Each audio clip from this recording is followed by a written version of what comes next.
Hello बच्चों, कैसे हैं आप लोग। तो बच्चों आज हम लोग लेक्चर जो स्टार्ट कर रहे हैं वो ड्रिफ्ट वेलोसिटी का ही कंटिन्यूएशन लेक्चर है। हम यहाँ पे मोबिलिटी ऑफ इलेक्ट्रॉन्स की डिस्कस करेंगे कि कंडक्टर्स में इलेक्ट्रॉन्स का मोबिलिटी कैसे होता है बेटा। क्लियर है। तो अभी तक जो हमने इलेक्ट्रिक करंट में पढ़ा वो पढ़ा बेटा आपका। सबसे पहले हमने करंट की बात की थी, करंट कैसे होता है, कैसे कैलकुलेशंस करेंगे। फिर हमने रेजिस्टेंस की बात की थी, रेजिस्टेंस के कुछ फार्मूलेज हमने डिराइव किए थे, उसके बारे में डिस्कस किया था, उसके ऊपर न्यूमेरिकल्स किए थे। फिर उसके बाद जो लेक्चर 3 था उसमें हमने ड्रिफ्ट वेलोसिटी की बात की थी। ये भी जो लेक्चर है हमारा लेक्चर नंबर 4, ये भी आपका ड्रिफ्ट वेलोसिटी के ही कंटिन्यूशन में है। ठीक है बेटा। तो लेक्चर स्टार्ट करने से पहले हम आपको बेटा एक इन्फॉर्मेशन दे देते हैं कि अगर आप हमारे साथ ऑनलाइन जुड़ना चाहते हैं तो प्लस और आइकॉनिक क्लासेस बैचेस आप ज्वाइन कर सकते हैं। और अगर आप हमारे साथ ऑफलाइन जुड़ना चाहते हैं तो अनअकैडमी ऑफलाइन सेंटर्स ओपन हो गए हैं। कल परसों हमारा जो ऑफलाइन सेंटर है नोएडा में वो ओपन हुआ है। आप हमारे साथ अगर ऑफलाइन आके पढ़ना चाहते हैं तो आप हमारे साथ जुड़ के आके पढ़ें आके। अगर आपको कोई भी कोर्स ज्वाइन करना है तो उस कोर्स को ज्वाइन करते टाइम आनंद कोड अगर आप यूज़ करेंगे तो आपको स्पेशल डिस्काउंट भी मिलेगा। अगर आपकी कोई क्वेरी है तो इस हेल्पलाइन नंबर पे आप डिस्कस कर सकते हैं। चलिए बच्चों, अब हम लेक्चर अपना स्टार्ट करते हैं।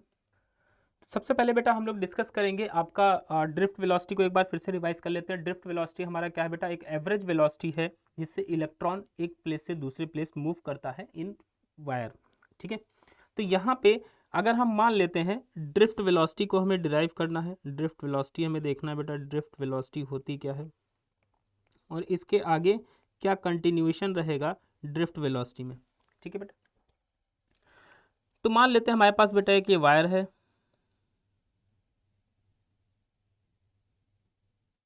इस वायर को जब भी हम बैटरी से कनेक्ट करेंगे बेटा तो इसमें एक इलेक्ट्रिक फील्ड जनरेट होगा। मान लेते हैं यहाँ पे एक इलेक्ट्रिक फील्ड जनरेट कर दिया हमने, यहाँ पे ई इलेक्ट्रिक फील्ड जनरेट कर दिया। तो यहाँ पे जो इलेक्ट्रॉन है बेटा वो मोशन करना स्टार्ट करेगा। वो क्या करेगा बेटा, मोशन करना स्टार्ट करेगा। तो जब यहाँ पे इलेक्ट्रॉन हमारा मोशन करना स्टार्ट करेगा तो यहाँ पे जब इलेक्ट्रिक फील्ड बेटा ज़ीरो है, जब हमारा क्या है इलेक्ट्रिक फील्ड ज़ीरो है तो net displacement of electron zero होता है बेटा। नेट डिस्प्लेसमेंट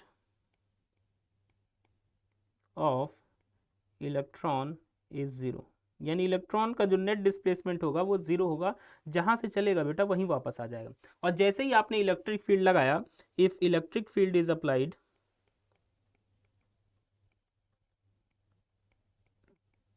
अगर उसके ऊपर आपने क्या किया बेटा, इलेक्ट्रिक फील्ड लगाया, तो क्या होगा, then electron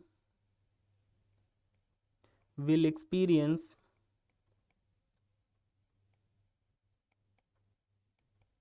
a net force in direction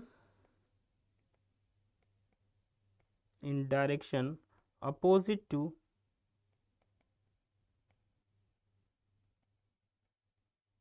direction of electric field।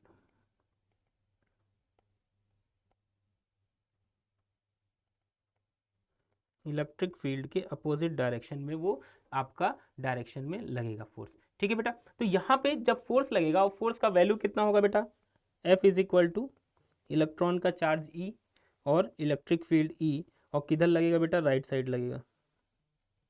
Clear, किधर लगेगा बेटा, राइट साइड लगेगा।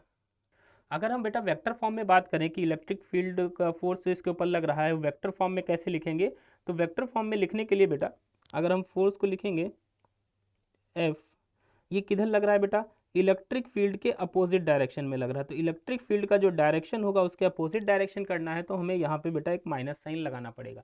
इलेक्ट्रिक फील्ड के अपोजिट डायरेक्शन में करना है तो हमें यहाँ पे माइनस साइन लगाना पड़ेगा। तो उसके ऊपर जो इलेक्ट्रिक फोर्स लग रहा है वो ये आपका ये लग रहा है। अगर इलेक्ट्रिक फोर्स आया तो इसके एक्सिलरेशन मिलेगा बेटा, इलेक्ट्रिक फोर्स आया तो इसको क्या मिलेगा, एक्सिलरेशन ऑफ इलेक्ट्रॉन। इलेक्ट्रॉन का एक्सेलरेशन कितना हो जाएगा वो बात करेंगे। तो acceleration A is equal to force upon mass, force upon mass. और फोर्स कितना बेटा आपका minus E into E upon mass of electron. ठीक है। यहाँ पे जो है आपका ME मास ऑफ इलेक्ट्रॉन है। ME जो है हमारा बेटा यहाँ पे मास ऑफ इलेक्ट्रॉन है। ठीक है, एम क्या है यहाँ पे, मास ऑफ इलेक्ट्रॉन। तो मास ऑफ इलेक्ट्रॉन आपको क्या मिल गया यहाँ पे, एक्सेलरेशन मिल गया। एक्सेलरेशन मिल गया तो हम वेलोसिटी निकाल सकते हैं। ये एक्सेलरेशन, ये हमारा एक्सेलरेशन है, तो इक्वेशन ऑफ मोशन यूज करके हम वेलोसिटी निकाल सकते हैं। इक्वेशन ऑफ मोशन यूज करके हम वेलोसिटी निकाल सकते हैं बेटा। तो इक्वेशन ऑफ मोशन यूज करके वेलोसिटी निकाल सकते हैं, तो हम लिख सकते हैं v is equal to u plus a into t. तो वेलोसिटी जो v हो जाएगा, वो इनिशियल वेलोसिटी जो हम आए वो 0 मान लेते हैं, minus e by m e. Clear बेटा। यहाँ पे इनिशियल वेलोसिटी जो होती है उसको हम 0 मान लेते हैं। 0 हम देखो बेटा यहाँ पे क्यों मानते हैं, क्योंकि जो नेट डिस्प्लेसमेंट है वो हमारा क्या है बेटा, 0 है। नेट डिस्प्लेसमेंट क्या है, वो हमारा 0 है, तो इसीलिए हम यहाँ पे एवरेज वेलोसिटी हम क्या मान लेते हैं बेटा, 0 मान लेते हैं। क्लियर है। तो v इज इक्वल टू यहाँ पे वेलोसिटी v कितना आ जाएगा बेटा आपका, E electric field into M into E. तो ये माइनस साइन के साथ ये हमारा क्या हो गया बेटा, ड्रिफ्ट वेलोसिटी हो गया। ये हमारा क्या हो गया बेटा, एवरेज वेलोसिटी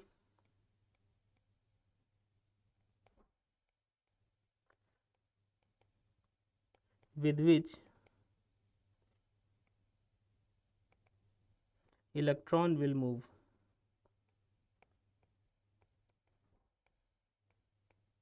ठीक है, ये हमारा वो एवरेज वेलोसिटी होगी जिस एवरेज वेलोसिटी से हमारा क्या होगा बेटा, इलेक्ट्रॉन मूव करेगा बेटा। क्लियर। और इसी वेलोसिटी को हम क्या बोलेंगे बेटा, ड्रिफ्ट वेलोसिटी बोलेंगे। इसी वेलोसिटी को हम क्या बोलेंगे, ड्रिफ्ट वेलोसिटी बोलेंगे। इसी वेलोसिटी को हम क्या बोलेंगे बेटा, ड्रिफ्ट वेलोसिटी। तो ड्रिफ्ट वेलोसिटी हमारा कितना होगा बेटा, minus e by m e. तो यहाँ पे बेटा इलेक्ट्रॉन को हमें क्या मिल रहा है बेटा, वेलोसिटी मिल रहा है। तो अलग अगर किसके कारण ये वेलोसिटी मिल रहा है, due to electric field. Clear बेटा। यहाँ पे electron will gain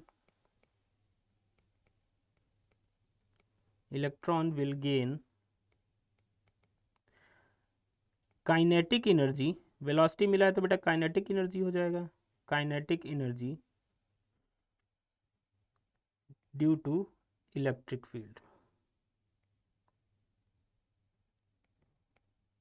electron will gain kinetic energy due to electric field. Electric field के कारण इलेक्ट्रॉन को काइनेटिक एनर्जी मिलेगा बेटा, क्योंकि वेलोसिटी आ रहा है। अब ये जो वेलोसिटी है आपका, ये जो काइनेटिक एनर्जी है, ये कहाँ चला जाएगा, इट इज एज्यूम दैट, ये माना जाता है बेटा, रियल में क्या है पता नहीं, it is assumed that this kinetic energy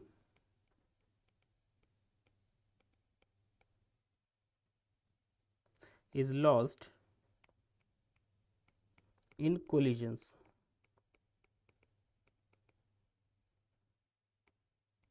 in collision with atoms।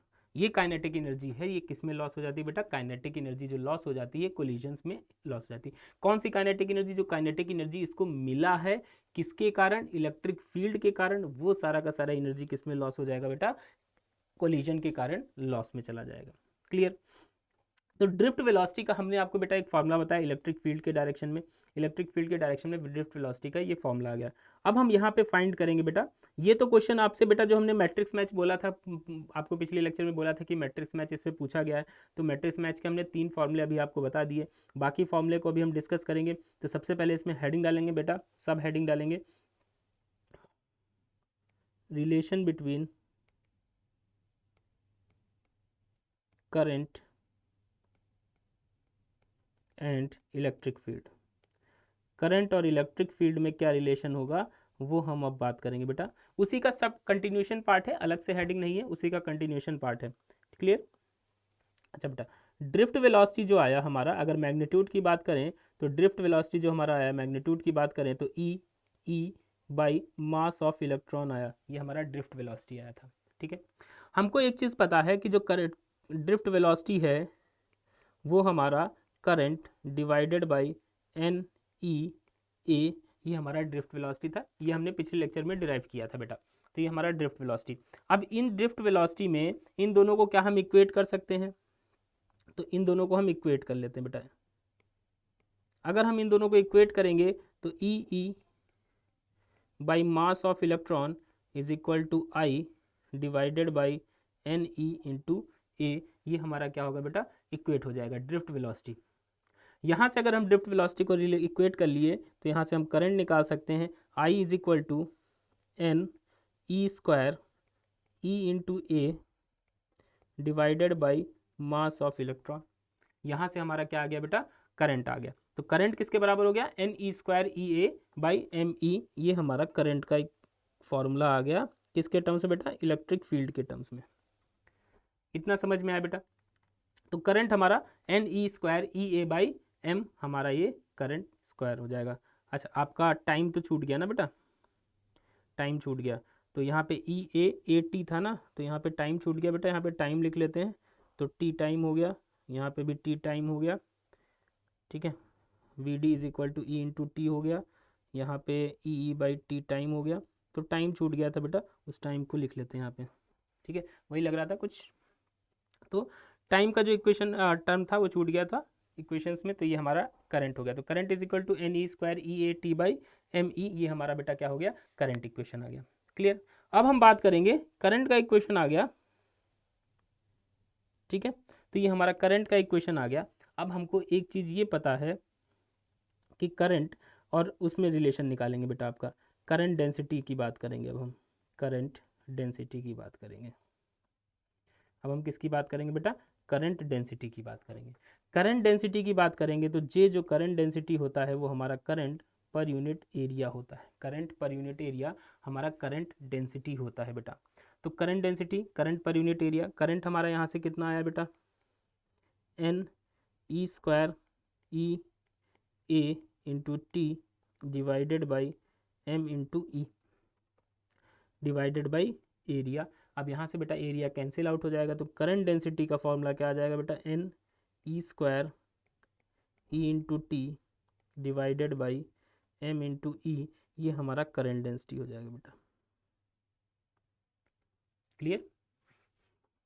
तो जब करंट डेंसिटी हमको मिल गया है तो हम यहाँ पे अब बात करेंगे बेटा, आपका करंट डेंसिटी मिल गया तो अब हम इस फॉर्मूले में अब बात करेंगे रिलेशन बिटवीन,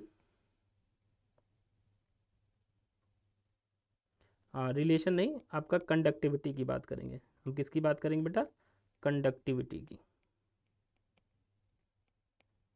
अब हम बात करेंगे बेटा कंडक्टिविटी की। तो कंडक्टिविटी क्या है, कैसे हम उसको डिफाइन करेंगे, यहाँ पे देखो बेटा। तो कंडक्टिविटी जो है वो डिफाइन करेंगे बेटा। यहाँ पे हमने आपको बोला था कंडक्टिविटी क्या है बेटा, कितनी इजीली इलेक्ट्रॉन फ्लो कर सकता है वायर में, वो हमारा क्या होगा बेटा, कंडक्टिविटी होगा। तो यहाँ पे आप देखो बेटा, तो करंट डेंसिटी का जो फॉर्मूला आया वो हम फिर लिख लेते हैं बेटा। आपका करंट डेंसिटी का जो फॉर्मूला आया वो फिर लिख लेते हैं, J is equal to N E square e t by M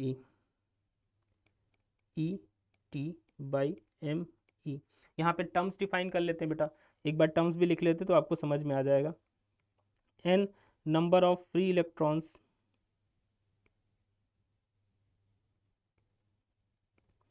पर यूनिट वॉल्यूम,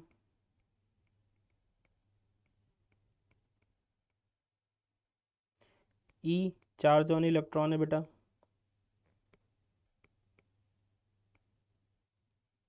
ई हमारा चार्ज ऑन इलेक्ट्रॉन है, m e mass of electron है,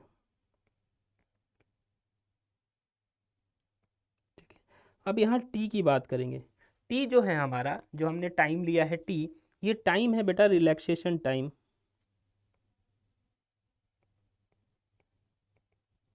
टी ये जो हमारा टाइम है बेटा रिलैक्सेशन टाइम है।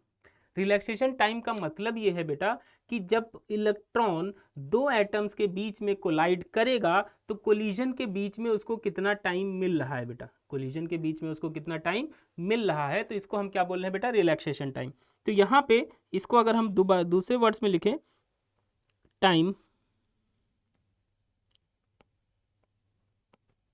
Summation of time between successive collisions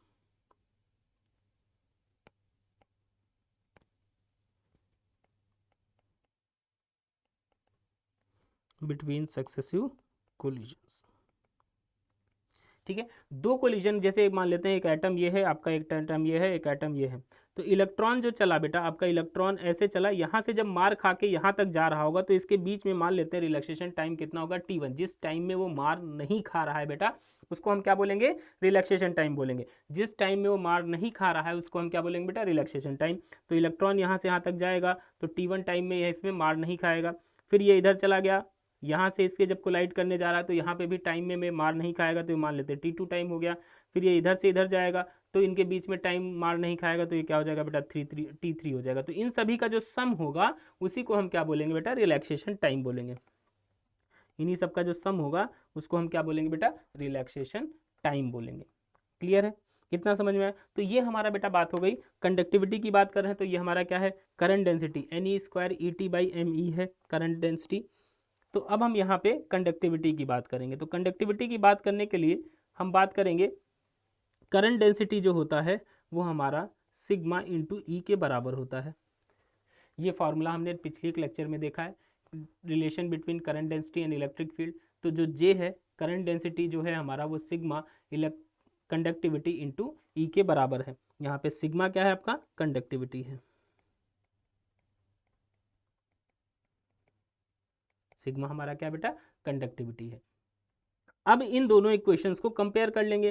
तो यहाँ से कंपेयर करेंगे तो Ne² E into T divided by M into E is equal to sigma into E, ये हमारा बराबर हो जाएगा। अब यहाँ से कैंसिल आउट क्या हो जाएगा बेटा, ई कैंसिल आउट हो जाएगा, तो क्या बचेगा, sigma Ne² ET by ME, ये हमारा क्या हो जाएगा बेटा, कंडक्टिविटी हो जाएगा। ये हमारा कंडक्टिविटी हो जाएगा। तो कंडक्टिविटी क्या है बेटा, Ne² ET/ME। अच्छा, कंडक्टिविटी अगर हमारा आ गया तो अगर हम बात करें आपसे बेटा रेजिस्टिविटी बता दो क्या होगा। अगर हम आपसे बोले बेटा रेजिस्टिविटी बता दो क्या होगा, अब हम बात करेंगे बेटा रेजिस्टिविटी की।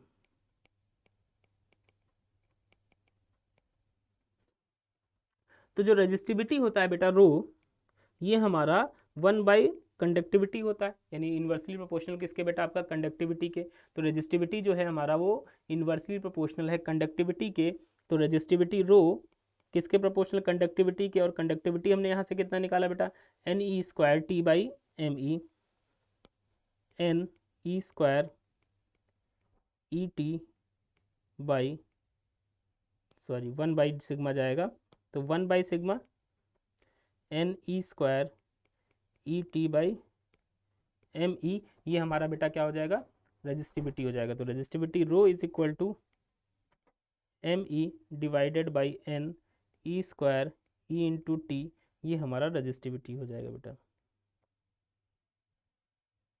सॉरी, ई तो कैंसिल आउट हो गया था ना बेटा, ई तो कैंसिल आउट हो गया था, तो यहाँ पे ई नहीं रहता ना, Ne², हाँ यहाँ पे ई कैंसिल आउट हो गया था तो ई नहीं रहेगा आपका, इसको हटा देते हैं। Ne² T divided by ME, ठीक है। तो यहाँ से भी Ne² T divided by ME होगा, तो रेजिस्टिविटी जो हो जाएगा बेटा ME divided by Ne² T, ये हमारा बेटा रेजिस्टिविटी का फॉर्मूला हो जाएगा। क्लियर। तो यहाँ पे ये जो रेजिस्टिविटी है, कंडक्टिविटी है, यहाँ एक बार फिर से देख लेते बेटा, जो हमने आपको अभी डेरिवेशंस कराए एक बार फिर से देख लेते क्योंकि ये इंपॉर्टेंट है बेटा। तो हम यहाँ पे ड्रिफ्ट वेलोसिटी का डेरिवेशन कर रहे थे, तो हमें इलेक्ट्रिक फील्ड अगर नहीं अप्लाई करेंगे तो करंट जीरो होगा, यानी नेट डिस्प्लेसमेंट ऑफ इलेक्ट्रॉन क्या हो जाएगा बेटा, जीरो है। अगर हमने ई को अप्लाई किया इलेक्ट्रिक फील्ड को, तो इलेक्ट्रॉन क्या करेगा, एक नेट फोर्स एक्सपीरियंस करेगा। किधर साइड में बेटा नेट फोर्स एक्सपीरियंस करेगा, इसमें जो नेट फोर्स लगेगा वो इधर साइड लगेगा, इलेक्ट्रिक फील्ड के अपोजिट डायरेक्शन में, राइट साइड। अगर इसके ऊपर फोर्स लग रहा है तो इसको एक्सेलरेशन मिलेगा। एक्सेलरेशन कितना होगा बेटा, -E/me। तो यहाँ से v is equal to u plus AT, equation of motion लगा सकते हैं। तो v is equal to u -ET/me, तो वेलोसिटी का इक्वेशन आ गया। यही जो वेलोसिटी है इसी को हम मान लेते हैं बेटा ये एवरेज वेलोसिटी है। क्यों, क्योंकि हम एवरेज फोर्स ले रहे हैं, और अगर हम एवरेज फोर्स ले रहे हैं बेटा तो एवरेज एक्सेलरेशन भी होगा। तो एवरेज एक्सेलरेशन होगा तो यही हमारी क्या होगा बेटा, ड्रिफ्ट वेलोसिटी होगा। और ये ड्रिफ्ट वेलोसिटी किस पे डिपेंड कर रहा है बेटा चार्ज पे, इलेक्ट्रिक फील्ड पे, मास ऑफ इलेक्ट्रॉन पे और रिलैक्सेशन टाइम पे। तो रिलैक्सेशन टाइम क्या हो गया बेटा, टी हो गया। तो इलेक्ट्रॉन इस प्रोसेस में क्या होगा, काइनेटिक एनर्जी भी गेन करेगा, किसके कारण, इलेक्ट्रिक फील्ड के कारण। बट ये जो इलेक्ट्रिक फील्ड के कारण काइनेटिक एनर्जी गेन करेगा वो सारा का सारा लॉस हो जाएगा, किसमें बेटा, कोलिजन में। क्लियर है। फिर हमने देखा बेटा relation between current and electric field. Current और इलेक्ट्रिक फील्ड के बीच बात करेंगे रिलेशन का। तो आपका इलेक्ट्रिक करंट जो है, हमें जो ड्रिफ्ट वेलोसिटी आया E/me/t आया, टी यहाँ पे क्या है बेटा, रिलैक्सेशन टाइम। और ड्रिफ्ट वेलोसिटी का फॉर्मूला हमने पिछले लेक्चर में डिराइव किया था, I/NEA। तो यहाँ से आई करंट जो हो जाएगा बेटा वो हमारा किसके बराबर आ गया, NE²EA/me। तो करंट और इलेक्ट्रिक फील्ड के बीच में ये रिलेशन रहेगा बेटा। अब हम बात करें अगर करंट डेंसिटी की, किसकी बात करें बेटा, करंट डेंसिटी की। तो करंट डेंसिटी हमारा क्या हो जाएगा बेटा, J=I/A, करंट अपॉन एरिया होता है। और यहाँ से करंट की वैल्यू हमने ये निकाला है, ये वैल्यू यहाँ पे रखेंगे NE²EA/t/me। तो यहाँ से J की वैल्यू कितना आ जाएगा, NE²ET/me। ये हमारा क्या आ जाएगा बेटा, करंट डेंसिटी आ जाएगा।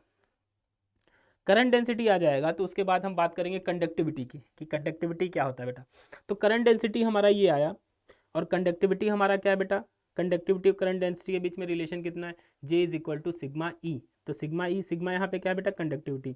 यहाँ से जो J की वैल्यू आया और यहाँ से जो J की वैल्यू है, दोनों को इक्वेट कर लेंगे तो यहाँ से सिग्मा कितना आ जाएगा बेटा, NE²T/me। ये हमारा क्या आ जाएगा, सिग्मा आ जाएगा कंडक्टिविटी। और हमें ये पता है रजिस्टिविटी जो होता है 1 कंडक्टिविटी होता है। तो हम यहाँ पे रजिस्टिविटी की वैल्यू निकालेंगे तो कितना आ जाएगा, ME/NE² ये हमारा क्या आ गया बेटा, रजिस्टिविटी की वैल्यू आ गई। अब यहाँ पे रजिस्टिविटी को लगाकर कुछ इंपॉर्टेंट पॉइंट्स हैं, वो बात कर लेते हैं बेटा। इंपॉर्टेंट पॉइंट, ठीक है, तो इंपॉर्टेंट पॉइंट की बात कर लेते हैं बेटा। तो जो रजिस्टिविटी है, ये जो हमारा रजिस्टिविटी है जो हमने अभी डिराइव किया है, ये जो रजिस्टिविटी है ये हमेशा डिपेंड करेगी किस पे, it does not depend on electric field. It does not depend on electric field. ये बेटा आपका इलेक्ट्रिक फील्ड पे रजिस्टिविटी डिपेंड नहीं करेगी। और अगर रजिस्टिविटी इलेक्ट्रिक फील्ड पे डिपेंड नहीं कर रही है और वो फॉर्मूले में भी नहीं आ रहा है, तो इसीलिए हमको पता चल रहा है कि इलेक्ट्रिक फील्ड पे रजिस्टिविटी डिपेंड नहीं करेगी। दूसरा आपका बेटा कि अगर ये जो रजिस्टिविटी है it only depends on fixed parameters of material,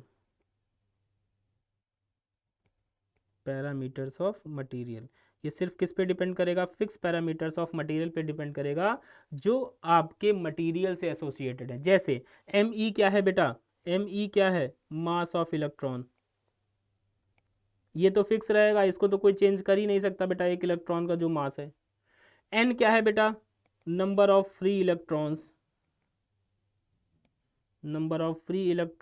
पर unit volume, number of free electrons per unit volume. इसको भी कोई चेंज नहीं कर सकता है, क्योंकि बेटा कॉपर का अलग है, आयरन का अलग है, एल्युमिनियम का अलग है, सिल्वर का अलग है, गोल्ड का अलग है। हर एक मटेरियल का number of free electrons per unit volume different ही होता है। जैसे मान लेते हैं कि अगर आप आयरन लोगे तो आयरन +++3 होता है, तो आपको 3 इलेक्ट्रॉन्स मिलेंगे, फ्री 3 इलेक्ट्रॉन्स मिलेंगे आपको इसमें। तो इसी तरीके से हर मटेरियल का अपना एक स्ट्रक्चर होता है, एटॉमिक स्ट्रक्चर होता है, उसी के बेसिस पे आपका N की वैल्यू डिफाइन होता है। ठीक है, E जो है हमारा चार्ज ऑन इलेक्ट्रॉन है, इसको भी कोई चेंज नहीं कर सकता बेटा, चार्ज ऑन इलेक्ट्रॉन ये भी आपका क्या होगा, कांस्टेंट होगा। और आपका जो T है रिलैक्सेशन टाइम, ये भी हमारा कांस्टेंट है, रिलैक्सेशन टाइम। तो यहाँ पे जो रजिस्टिविटी है बेटा ये शेप और साइज पे डिपेंड नहीं करेगी, तो शेप और साइज पे डिपेंड नहीं करेगी। तो रजिस्टिविटी जो है बेटा आपका वो शेप और साइज पे डिपेंड नहीं करेगी। तो resistivity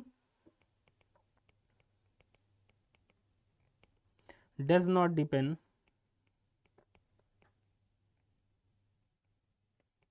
on shape and size of a wire ठीक है, वायर के शेप और साइज पे रेजिस्टिविटी हमारा क्या होगा बेटा, डिपेंड नहीं करेगा। वो सिर्फ किस पे डिपेंड करेगा बेटा, आपका मटेरियल की प्रॉपर्टीज पे, मटेरियल की प्रॉपर्टीज पे ही डिपेंड करेगा। इसके अलावा और किसी चीज पे आपका रेजिस्टिविटी डिपेंड नहीं करेगा बेटा। बच्चों ये थी आपका डिस्कशन, जो हमने डेरिवेशन किया है। ये डेरिवेशन बहुत इंपॉर्टेंट है। हमने आपको ये भी बोला है कि 2021 का जो पेपर था नीट का, उसमें इस डेरिवेशन से ही क्वेश्चंस आए थे मैट्रिक्स मैच बना के। तो ये डेरिवेशन बेटा आपकी इंपॉर्टेंट है। जो मैंने पिछले लेक्चर में डेरिवेशन किया था वो भी अच्छे से कर लीजिए, आज जो डेरिवेशन किया वो भी बहुत अच्छे से कर लीजिए। चलिए बेटा हम अब क्वेश्चन करेंगे, इसमें हम क्वेश्चंस करेंगे बेटा आपका, फिर हम आगे बढ़ेंगे बेटा, ठीक है। तो क्वेश्चन लिखो, अ कॉपर वायर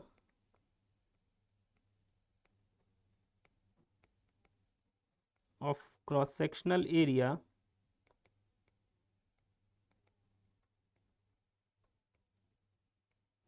3 into 10 की power -6 meter square carries a current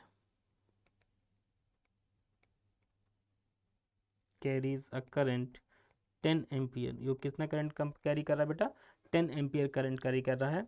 number of free electrons, number of free electrons per unit volume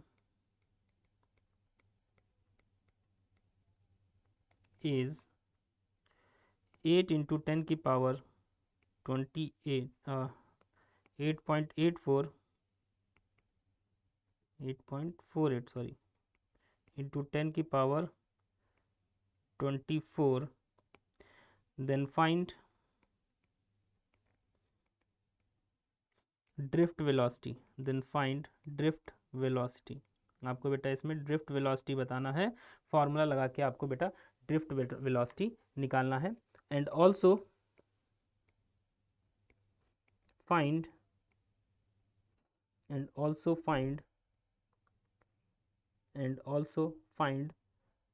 relaxation time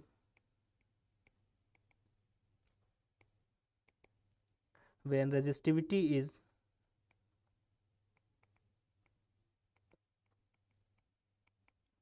of wire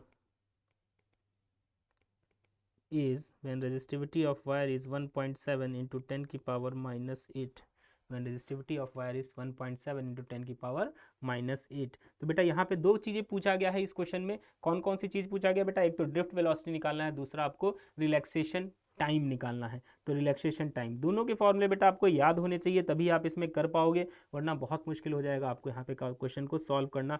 आप समझ ही नहीं पाओगे आपको क्या करना है क्वेश्चन में। तो सबसे पहले क्वेश्चंस की बात करते हैं। तो सबसे पहले सोल्यूशन की बात करेंगे। तो सबसे पहला सोल्यूशन हमें क्या निकालना बेटा, ड्रिफ्ट वेलोसिटी निकालना है। और ड्रिफ्ट वेलोसिटी किसके बराबर होता है, current divided by N E into area. ये हमारा बेटा ड्रिफ्ट वेलोसिटी होता है। तो यहाँ पे वैल्यूज़ रखेंगे, तो ड्रिफ्ट वेलोसिटी, करंट कितना बेटा 10, नंबर ऑफ फ्री इलेक्ट्रॉन्स कितना बेटा 8.48 इंटू 10 की power 24 into charge on electron कितना बेटा 1.6 इंटू 10 की पावर -19 हो जाएगा, इंटू आपका 3 इंटू 10 की पावर -6। ये हमारा क्या हो जाएगा बेटा, ड्रिफ्ट वेलोसिटी हो जाएगा। तो ड्रिफ्ट वेलोसिटी है, इसमें वैल्यूज़ को अगर हम कैलकुलेट करेंगे तो 8.48 इंटू 1.6 इंटू 3 ये हम कैलकुलेट कर लेते हैं बेटा, ठीक है। तो 10 अपॉन ये आपका करेंगे, तो इसको कैलकुलेट करेंगे तो ये कितना आ जाएगा बेटा, हम कैलकुलेटर यूज़ कर लेते हैं, आप कैलकुलेट कर लीजिएगा। तो 2.46 इंटू 10 की पावर -4 मीटर पर सेकेंड, ये हमारा क्या आ जाएगा बेटा, ड्रिफ्ट वेलोसिटी आ जाएगा। तो ड्रिफ्ट वेलोसिटी कितना बेटा 2.46 इंटू 10 की पावर -4 मीटर पर सेकेंड, ये हमारा ड्रिफ्ट वेलोसिटी आ जाएगा। क्लियर है सभी को बेटा। अब अगर हमने ड्रिफ्ट वेलोसिटी निकाल ली तो दूसरा हमको क्या चाहिए बेटा, रिलैक्सेशन टाइम चाहिए। तो रिलैक्सेशन टाइम के लिए हमें क्या पता होना चाहिए बेटा, रेजिस्टिविटी का फॉर्मूला पता होना चाहिए, रेजिस्टिविटी का फॉर्मूला पता होना चाहिए।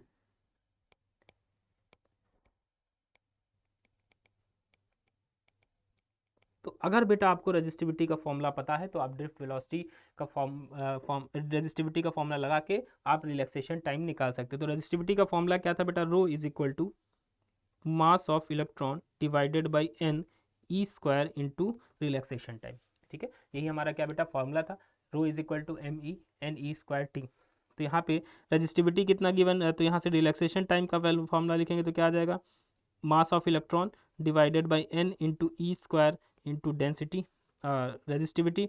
तो T is equal to mass of electron कितना होता है बेटा 9.1 इंटू 10 की पावर -31 डिवाइडेड बाई 8.48 इंटू 10 की पावर 28 इंटू 1.6 इंटू 10 की पावर -19 का होल स्क्वायर इंटू 1.7 इंटू 10 की पावर -8। तो ये हमारा बेटा रेजिस्टिविटी की वैल्यूज़ रखेंगे, सब रखेंगे तो आपका रिलैक्सेशन टाइम यहाँ पे जो टी आ जाएगा वो कितना आ जाएगा बेटा आपका, इसको कैलकुलेट करेंगे तो 2.5 इंटू 10 की पावर -14 सेकेंड, ये हमारा रिलैक्सेशन टाइम आ जाएगा बेटा। क्लियर। तो t is equal to 2.5 into 10 की पावर -14 सेकेंड्स, ये हमारा रिलैक्सेशन टाइम हो जाएगा। क्लियर है बेटा, किसी को डाउट इसमें बेटा? चलिए, तो अब नेक्स्ट बात करेंगे हम इसमें मोबिलिटी ऑफ इलेक्ट्रॉन। तो हम यहाँ पे बात करेंगे मोबिलिटी की।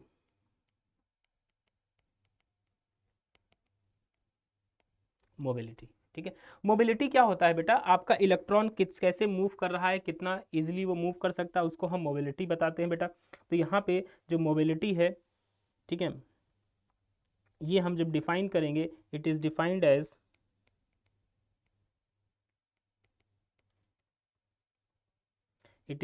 As ratio of drift velocity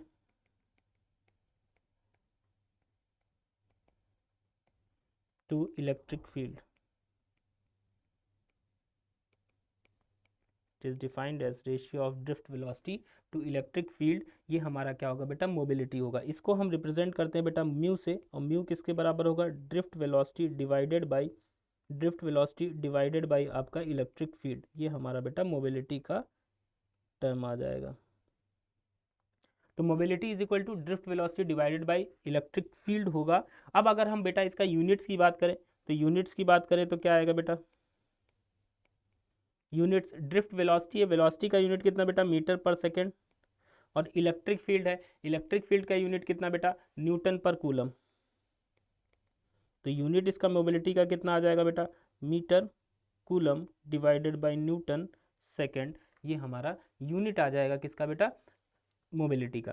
अब ये जो मोबिलिटी का जो टर्म है बेटा, ये कंडक्टर्स के लिए अलग होता है। मोबिलिटी की जो वैल्यू होती है कंडक्टर्स के लिए अलग होता है, आपका इंसुलेटर्स के लिए अलग होता है, सेमीकंडक्टर्स के लिए अलग होता है, अलग अलग चीज़ के लिए हम अलग अलग डिफाइन करते हैं बेटा। बट आगे हम जब सेमीकंडक्टर चैप्टर पढ़ेंगे तो सेमीकंडक्टर चैप्टर में हम इसको और डिटेल में डिस्कस करेंगे मोबिलिटी, ठीक है। बट हम यहाँ पे सिर्फ अभी फॉर्मूला देख रहे हैं, mobility is equal to drift velocity divide by electric field. अब यहाँ पे हम इस पे एक न्यूमेरिकल कर लेते हैं बेटा, फिर आगे बढ़ते हैं। तो न्यूमेरिकल कर लेते हैं इसके ऊपर बेटा हम एक न्यूमेरिकल कर लेते हैं। तो न्यूमेरिकल हमारा क्या है बेटा, वो देख लेते हैं। क्वेश्चन में जो दे रखा है आपका बेटा, consider a conductor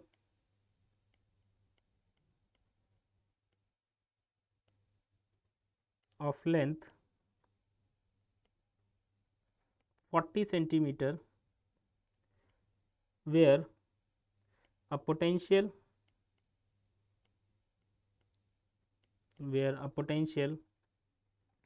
difference of 10 volt is maintained, where a potential difference of 10 volt is maintained between the ends of the conductor. Find the mobility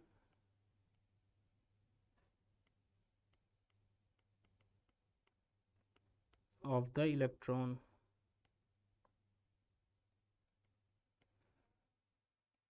provided the drift velocity is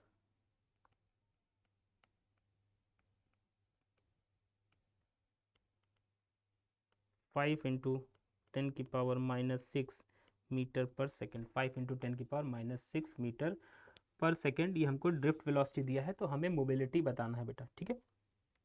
तो mobility बताने के लिए बेटा हम यहाँ पे सबसे पहले काम क्या करेंगे, मोबिलिटी बताने के लिए सबसे पहले हम यहाँ पे क्या निकालेंगे बेटा, हम इलेक्ट्रिक फील्ड मोबिलिटी का फॉर्मूला लिखेंगे। तो मोबिलिटी का जो फॉर्मूला है बेटा drift velocity divided by electric field, ये हमारा बेटा मोबिलिटी का फॉर्मूला है। अब यहाँ पे ड्रिफ्ट वेलोसिटी इन्होंने क्वेश्चन में ही गिवन कर दिया है कितना बेटा, 5 × 10⁻⁻6 मीटर पर सेकेंड ड्रिफ्ट वेलोसिटी इन्होंने क्वेश्चन में ही दे दिया है। बट इन्होंने क्वेश्चन में इलेक्ट्रिक फील्ड नहीं दिया है, इन्होंने क्वेश्चन में हमको पोटेंशियल डिफरेंस दिया है। तो हमको एक चीज पता है बेटा कि जो पोटेंशियल डिफरेंस V होता है वो हमारा इलेक्ट्रिक फील्ड इंटू L के बराबर होता है। ठीक है, तो पोटेंशियल डिफरेंस कितना दिया बेटा 10, इलेक्ट्रिक फील्ड हमको चाहिए, और L कितना दिया बेटा 40 सेंटीमीटर, तो इसको भी मीटर में कन्वर्ट कर लेते हैं, तो 40 × 10⁻⁻2 हो जाएगा। तो यहाँ से आपका आ जाएगा 10 डिवाइडेड बाई 40 × 10⁻⁻2, ये हमारा इलेक्ट्रिक फील्ड आ जाएगा। तो इलेक्ट्रिक फील्ड बेटा कितना आ जाएगा आपका 1 10 0 0 कैंसिल आउट हो जाएगा, और ये 10 ऊपर जाएगा तो 100 हो जाएगा बेटा, 100/4 हो जाएगा, तो ये 25 हमारा क्या आ गया बेटा, इलेक्ट्रिक फील्ड आ गया। ठीक है, ये हमारा इलेक्ट्रिक फील्ड आ गया। तो अब हमारे पास ड्रिफ्ट वेलोसिटी भी है, इलेक्ट्रिक फील्ड भी है, तो हम क्या करेंगे बेटा, मोबिलिटी निकाल लेंगे। तो mobility mu is equal to drift velocity कितना बेटा 5 × 10⁻⁻6 डिवाइडेड बाई इलेक्ट्रिक फील्ड कितना बेटा 25, तो मोबिलिटी कितना हो जाएगा बेटा 1/5 × 10⁻⁻6, और इसको 1/5 को अगर हम लिखेंगे तो क्या हम इसको 0.2 × 10⁻⁻6 लिख सकते हैं। तो म्यू इज इक्वल टू 2 × 10⁻⁷, ये हमारा क्या आ जाएगा बेटा, मोबिलिटी आ जाएगा। देखो बेटा यहाँ पे हमने एक चीज आपको बताया कि बेटा ड्रिफ्ट वेलोसिटी कम है, तो यानी जो इलेक्ट्रॉन है वो बहुत धीरे धीरे मूव कर रहा है, इसीलिए देखो बेटा मोबिलिटी की भी वैल्यू मैग्नीट्यूड जो है वो भी बहुत छोटा आया है। मैग्नीट्यूड भी जो है मोबिलिटी का भी जो मैग्नीट्यूड है बेटा वो क्या है, बहुत छोटा आया हुआ है। क्लियर है। तो ये था बेटा आज का लेक्चर। आज के लेक्चर में हमने बेटा डिस्कस किया ड्रिफ्ट वेलोसिटी का, और ड्रिफ्ट वेलोसिटी के बाद हमने बेटा मोबिलिटी की बात की है। नेक्स्ट लेक्चर में हम आगे डिस्कस करेंगे रेजिस्टेंस को, रेजिस्टेंस कैसे डिपेंड करता है, और क्वेश्चंस करेंगे हम लोग नेक्स्ट लेक्चर में। नेक्स्ट लेक्चर जो मेनली होगा वो क्वेश्चन बेस्ड होगा, हम क्वेश्चंस की प्रैक्टिस करेंगे बेटा। ठीक है, तो तक नेक्स्ट लेक्चर के लिए फिर मिलेंगे, तब तक के लिए गुड बाय।